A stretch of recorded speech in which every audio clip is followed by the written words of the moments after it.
Egypt, Greece, the United Kingdom, Canada, the United States, France, Italy. From the Middle East to Europe to the Americas, populism is on the march. I'm not a person who likes the word mantra very much. Western people, especially Western people, don't have mantras. That's an Eastern idea. But an idea that seems to be taking hold in many parts of the world is throw the bums out, or put another way, throw the new bums in. In various parts of the world, the population, the voters, are doing things that are completely unexpected by the wise heads, the people who think that they know how everything ought to be and how everything ought to go and what people ought to do. People are rebelling against the status quo. They are rebelling against the establishment. And I think it first became obvious in a really dramatic fashion in 2011 when Hosni Mubarak, after 30 years of emergency rule, was ousted in Egypt. And then as president, he was replaced by kind of an extreme guy, and then later on, I believe, was replaced by General El-Sisi, and haven't heard a lot from Egypt lately, but people just got sick and tired of Mubarak's rule, and they came out against it in force. Greece has had a lot of very severe problems now going on for many years, extreme economic problems brought about by extreme debt and then massive loans from European bankers that have put that country in serious debt. And the bankers, the money changers, insisted on severe austerity in Greece, and the previous Greek governments enacted severe austerity measures, severe budget cuts, and the results for the Greek people were not good at all. They continued to have extremely high unemployment, extremely high poverty, and austerity has not worked in any way to help the Greek people. And so last time they had a general election, the people of Greece did the unthinkable, what nobody expected that they would do, and they elected a far left government. And that far left government has been more aggressive with the European bankers, but I'll tell you this, if the Syriza party doesn't get more results, it won't be too long until they're going to be in trouble themselves, because people have had it with certain things that they see going on in their countries. Last summer there was the Brexit vote, and the conventional wisdom was that of course the United Kingdom should stay in Europe, stay within the European Union, and polling data seem to indicate, and all the pundits seem to indicate, the BBC analysts and Western United States analysts and other people seem to think that surely the British would vote to stay in the EU. But a lot of the British people were extremely angry with the situation that they find themselves in, and they did not think that the European Union was serving their interest at all. In fact, they thought it was hurting their interest in Great Britain. So they came out in force last summer and voted to leave the EU, and this caused shock waves all over the world. Nobody expected it. And then in the Dominion of Canada, after many years of rule by the Conservative Party, the Canadian voters got tired of Stephen Harper and his cronies, and they voted in Justin Trudeau because they wanted some dramatic changes in Canada. Well, there was this conventional wisdom about what was going to happen in the United States. Surely it would be a movement conservative running against Hillary Clinton, and those would be the choices. Because surely people didn't want these extreme solutions. They didn't want to upset Wall Street, and they didn't want to move toward protectionism or anything like that, but people were mad as hell in the United States because the economic situation has not been what it should have been. Now, there were some attempts by the Obama administration. They did a fairly good job with the stimulus. It wasn't nearly as large as it should have been, but it did help eventually to get the economy moving again.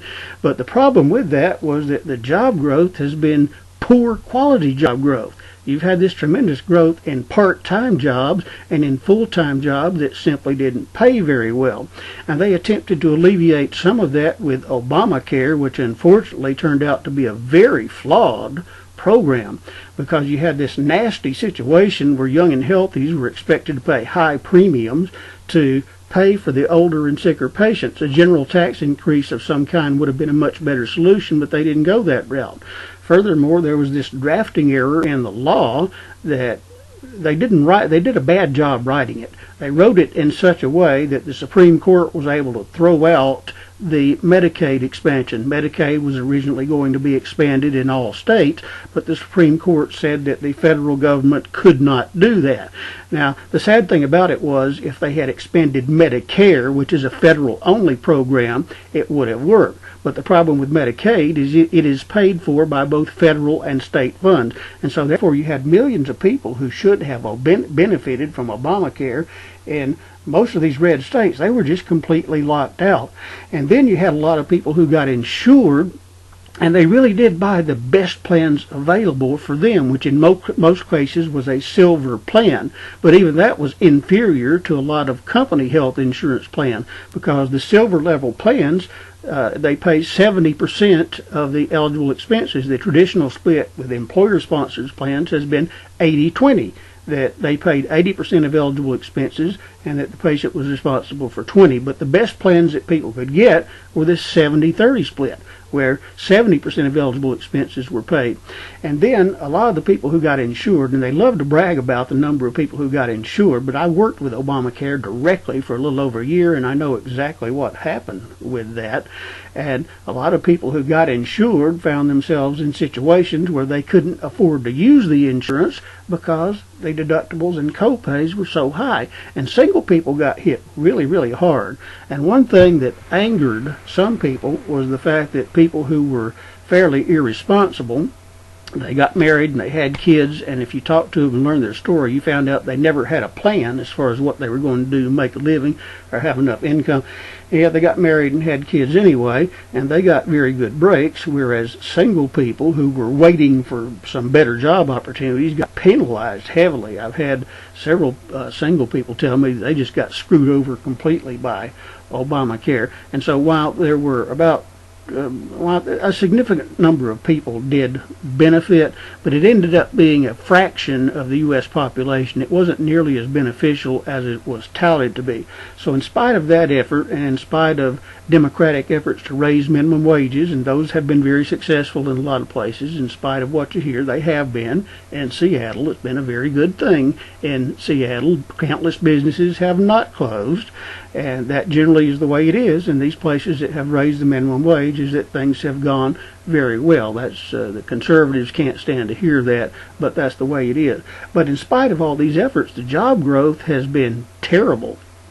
And in a lot of these countries that have suffered from severe job losses, and even though they have extensive social programs which do help, they are necessary and they do help, but most people don't want simply programs. They want a chance to make some good money through the work that they do. And the message that people have been getting from elites for a pretty long time now, both in Europe and the United States, is that those days are over. That now, if you want a chance to make a good living, you've either got to constantly reinvent and retrain yourself, and constantly gaining new skills and get higher and higher degrees, which is simply not practical for a lot of people if they need to make a living. You either have to do that, or you have to permanently reduce your standard of living. Permanently. Or you can work 2 jobs or something like that for the rest of your life. Or you can get huge student loans trying to go back and get a degree. And none of those choices are really very good. And so the cause of everything that's been happening in the countries of the world has been economic. In the United States, people were completely just totally fed up with the establishment. They wanted some real action to get some real job growth and to add protection for workers. So on the Democratic side, Bernie Sanders came forward, and he was doing very well for a while.